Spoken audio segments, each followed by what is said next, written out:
The break is presented by Browning Trail Cameras. You've got to see this.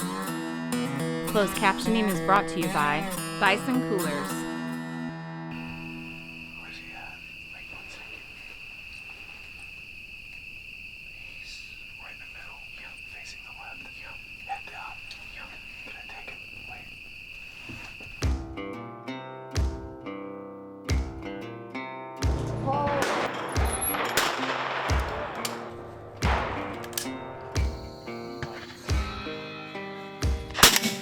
Back. There we go. I want to thank everybody. I couldn't be any more grateful. Mr. Jim. Thank you, sir. Yes, sir. Oh my God. You're a man of many talents. I don't know about that, but we get by pretty good. I'd like to thank the Kniestedt Foundation first and foremost, and all the sponsors that make that happen, all the donors for the Kniestedt Foundation, and make these hunts possible for veterans like myself, you know. What's up, everybody? Derek Dernberger here. It is good to be back with you for another season of The Break. I'm excited about what's in store for this season, so let's get right to it. And as usual, we're kicking off this season of The Break with the Kniestedt Foundation doing good things for veterans. The Kniestedt Foundation is a 501c3 nonprofit organization serving United States Armed Forces veterans and active duty members, founded by Army Special Operations veteran James Kniestedt. The Kniestedt Foundation was established in appreciation of those who have committed their lives to the service of our country and our communities by providing exceptional hunting experiences for those currently serving and veterans of the United States Armed Forces. To do these things, it obviously takes money. Of course, anyone can make tax-deductible donations at kniestedt.org, but there are many ways that the Kniestedt Foundation raises money for events for our country's heroes. One is through the purchase of Gravik Ranch barbecue sauce and rubs. The sauce and rubs are excellent, and 100% of all proceeds generated goes towards Kniestedt Foundation events. The biggest fundraiser of the year is the Sporting Clay Shoot at Top Gun Sportsman's Club in Lonedale, Missouri. Shooters travel from near and far to test their shooting skills on the Top Gun range. Woo! Welcome to the crazy train. Whoa.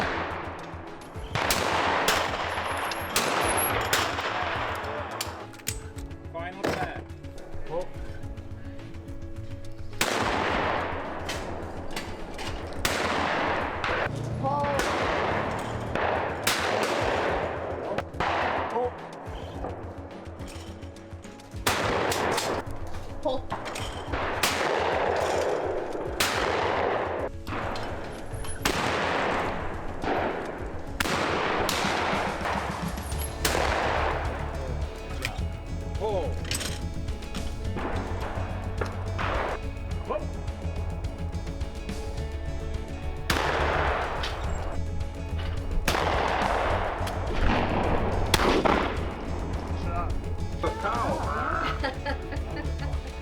Do you like potato salad? What, chicken or pulled No, pork? do you like beef? This is a mustard sauce and carb. Team and individual honors are awarded for the best shooters, but most importantly, this event brings like-minded folks together in support of our country's heroes and raises the much-needed money the Kniestedt Foundation requires to organize hunts for our veterans and military members. With a score of 329, once again, back-to-back years as the Indian Creek team. Awesome. Nice job, man. Aside from that, the best part of my year, every year, I missed it last year because of a flight issue, but the fellowship. And I really love to share this day with y'all, and I really appreciate what everyone does just to be here. I know it takes out of your personal time and family time and some of your work time, but thank you. The Sporting Clay Shoot is great practice for the annual dove hunt. Patrick Holshoff is one of my oldest friends and is kind enough to host the Kniestedt Foundation on his farm in southeast Missouri.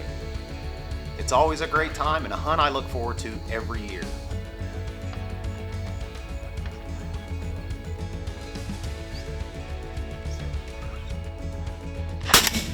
Back.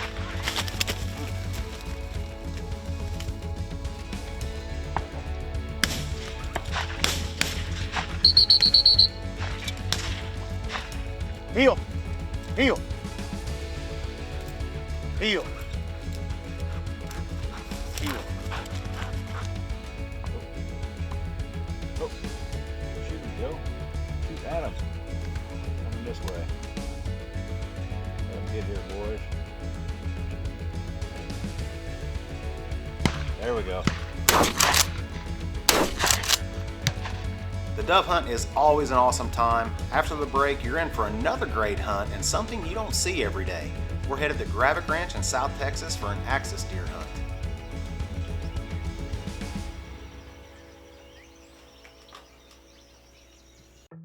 This segment is brought to you by Alps Outdoors. My name is Andrew Van Hoekstraat, United States Marine Corps veteran, served from 2000 to 2006. I had a great experience with the Kniestedt Foundation. I found out about the Kniestedt Foundation through a very good friend of mine and a partner of mine throughout my deployment in Iraq, Mike Zani. They sent him on quite a few events, and through him I decided to put in for an event myself. So doing that, it took no time at all, and I got an email and a phone call from the Kniestedt Foundation, and they set up a bear hunt in Wyoming at the end of May. And I was really looking forward to that, and because of everything that happened with the COVID outbreak, that got canceled. So Kniestedt Foundation went above and beyond, and adapted and overcame, and sent me down here to South Texas for access instead. Got set up on the very first day we were down here. Got up in the blind about 5:45, and wildlife running everywhere. So right off the bat, we had plenty of access out in the field there. So early on that morning, we had a group come in, a lot of doe and some small buck. So we watched them for a while, and finally they made their way on out. And so sat there and watched a little bit longer, and nothing was really showing up. So kind of looking off in the distance, and we're watching all the black buck that were probably out a good 1,000, 1,200 yards. We're watching them. As we're watching them, you know, we look over to our left, and I could see something moving over to my left about 100 yards out. I look over, and there's this big access.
Listen, man, we'll get down there and see him real quick. Jim. Thanks, sir. Yes, sir. I see horns right there. Yeah. Oh my gosh. Dropping the tracks. Nice. Heck yeah, man. Look at that. Good looking guy. Yeah. Stud. It is a really cool experience. You know, I want to thank everybody that has put a lot of effort towards my experience here with the Kniestedt Foundation. I couldn't be any more grateful for everything that they have done for me. And I thank you from the bottom of my heart. This segment is brought to you by HHA Sports.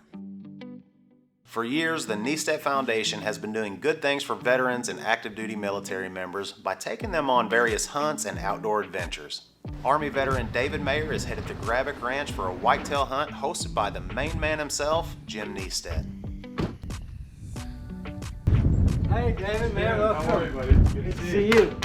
Well, come on in. We're getting ready to eat breakfast. You're a man of many talents. I don't know about that, but we get by pretty good. Free-range eggs and a little bit of turkey bacon this morning. Put some of that Gravick Ranch Big 5 on there. Goes just about anything. A couple over easies and you're in business. So David, welcome to the ranch. This is your first deer hunt. What do you think about that? It's exciting. It's exciting. Yes, absolutely. Have you hunted anything before? Just hogs. Just hogs. Good Yeah. deal. So from what I hear, this will be very different. Yeah, well, you're in the heart of big buck country in South Texas, and this area will be hunting south of Fowlerton and then on down another one of the ranches outside of Hedronville. But have a lot of deer, a lot of good opportunities. You're going to see a lot of game. Looking forward to it. We'll go down to the range here in a little bit. We've got a Browning Hell's Canyon 28 nozzle 40 to shoot. Okay. And got you some Browning clothes and looking good already. Thank you, thank you. Good morning, guys. My name is David Mayer, M-A-Y-E-R. I'm a former sergeant in the U.S. Army. It's about 10 years. I'm medically retired now. So this will be my first deer hunt. I've hunted quite a bit of hogs growing up in South Texas, around the South Texas area, but this will be my first time hunting anything other than hogs. So pretty exciting. Not sure what to expect. Pretty open-minded about it. I'm not nervous about squeezing the trigger. I mean, I'm more nervous about missing because there's always that possibility. So, but I've got a good rifle. Mr. Kniestedt over here is going to show me some good shot placement. Again, this is my first time deer hunting, so, but I think we'll make it happen. You take that pepper popper, the second one from the left, just aim dead center mass of that round circle. Okay, so it's 0 to 200, so at 300 it'll be A little low, but it's about an inch maybe. Yeah, it's not even a factor. That nozzle is pretty flat, so. Yeah.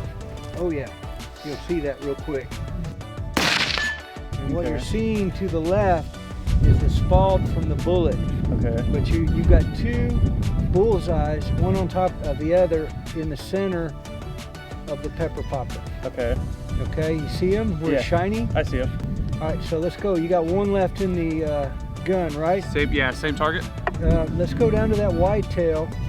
And when you look at an animal and you're hunting, your best bet, David, is to divide the animal into thirds. You got your bottom third, your middle third, and your top third. And so this is going to be short, just shy of 300 yards. So what I want you to try to do for these whitetail, aim at the top of the middle third, okay? Which is just above center mass, okay? And it's going to fall right there into that shoulder, okay? So go ahead and clear the chamber. Let's put another one in and try to manage that recoil really well. It would have been a dead deer, but try to get really good control of that recoil. And part of what's happening, you really should have your left hand anchoring that gun on top of the scope and holding it down. It's not like shooting an AR platform. It's a 28 nozzler. Okay. It's a big boom. And what I would also do is push the gun forward to the trigger guards in the bag. Okay. And come more forward into it. But it's canting a little bit when you shoot, and that's why you're getting that little bit of variance. It's a good group of 300 yards. It's going to kill the deer. I just want to try to pick it up a little bit. When it comes to long-range shooting or just the fundamentals of shooting a rifle, I've never met anyone more capable than Jim. I think David is going to be perfectly fine. It's time to hunt. First things first, and that's to identify the target buck. David is hunting a big body 9-point that the ranch owner would like removed from the herd.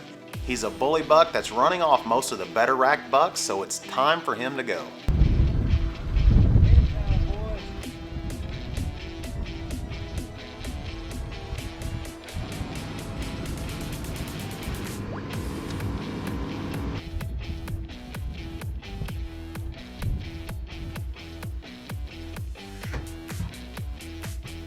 Hopefully, if they all come out, there's going to be 2 big mature bucks in the group, and then we'll decide which of the 2 we're going to shoot, because they're just old and culls now, so let's see what happens.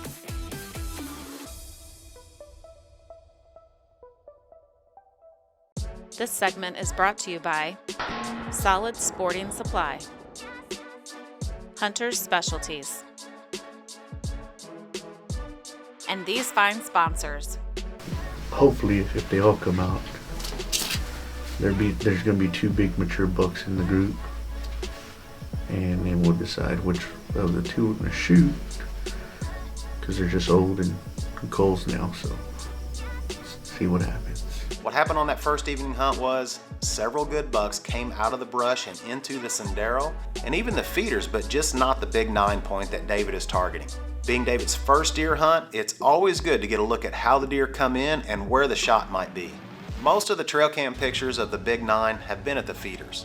The feeders are surrounded by low fence panels to keep the hogs out, and deer can move freely to and from the feeders. Speaking of hogs, after a quiet morning hunt the next day, the guys rolled up on some hogs heading back to camp. When in Texas, you never pass an opportunity for some hog management.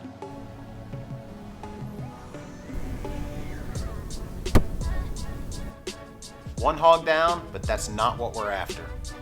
We're here to deer hunt. It's time for the evening hunt of day 2. Let's go.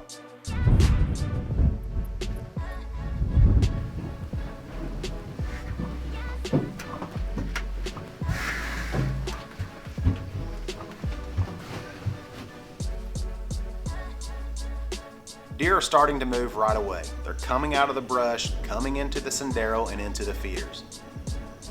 It's just a matter of time before the big 9 makes his appearance. So we're in the same line for the second night. We've got a bunch of doe in front of us. We've got an 11, and it looks like a couple 10-pointers. We haven't seen the 9 yet. We've got about 15 minutes of daylight left. And if we don't make it happen tonight, we'll be back here first thing in the morning waiting for him.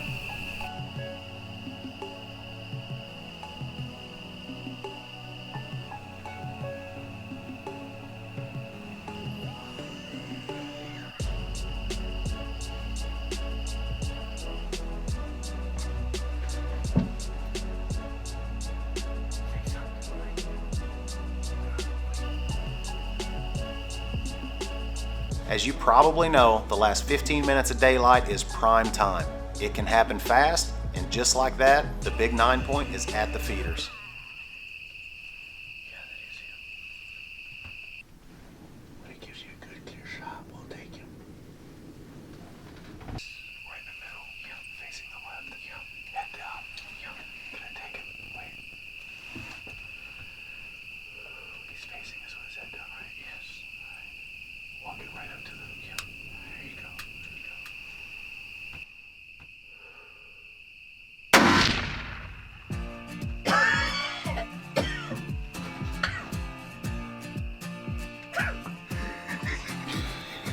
Yes. Good job, cameraman. Good job, brother. Now I'm shaking. That's the fellow. Dropped him in his bed. That's You can see how dark it is. We took the shot maybe 5 minutes ago. We got pretty close to running out of daylight. And last night of the trip, we were also going to come out in the morning, but we ended up making it happen tonight. Probably the last 10 minutes it possibly could have happened. I would like to thank the Kniestedt Foundation first and foremost, and all the sponsors that make that happen, all the donors for the Kniestedt Foundation, and make these hunts possible for veterans like myself, you know. For the donors, they may not have an opportunity to see what this does, but I'm here to tell you firsthand, it's incredible. You know, being able to shed some of that weight, it's a pretty awesome experience, very rejuvenating. I'd like to thank E6 Guide Service. Roland did a great job out here with us this week, and it is a great experience. Hands down, a great experience. David said it right there, and I can tell you from experience from videoing many of these hunts, the value of Kniestedt Foundation hunts are immeasurable for veterans and military members. Aside from the few hunts that air on the break, donors may not see all the good things that the Kniestedt Foundation is doing and how much our veterans and military members appreciate the support you provide. Thank you guys, man. Appreciate it. One day I'll find a way to repay it. You already have, brother. You already have. So if you're able, please consider supporting the Kniestedt Foundation.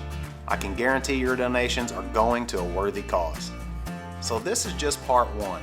Part two is next week, and the Kniestedt Foundation is headed out west for their annual mule deer hunt at Hooker Mountain Outfitters in Colorado and Salt River Range Outfitters in Wyoming. One of the veterans on the Wyoming hunt was the cameraman for David's hunt, LJ Planer. Well, I got a good buck. I can promise you don't want to miss LJ's hunt, so be sure to tune in next week right here on The Break.